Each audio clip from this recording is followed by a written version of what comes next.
Fifalin, fiubinatani, noamen azmandakiza.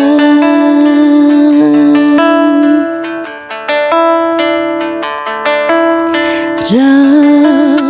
awapukua nu Hir'aina baulapanau ka avauzinau indah utu letawe dena jiza te urava siku la fanzakani Hazinatalu fa mazavanu asu si unina utuku sanira nueta yeta ni fumilana iyana itweta lani na wa Tikwa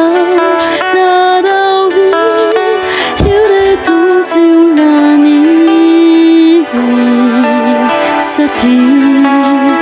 manana naurila Simba mandau Fifali fiubinachani Name azmandakiza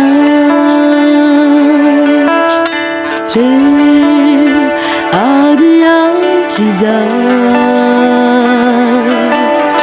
te handusita gatsirita fa descenda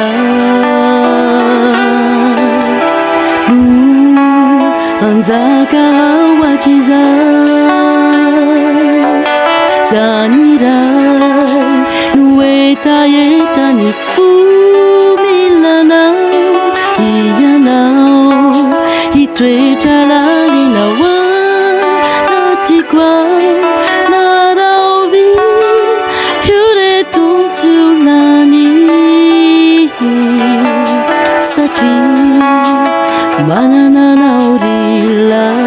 timba mandau Fifali fiubinachani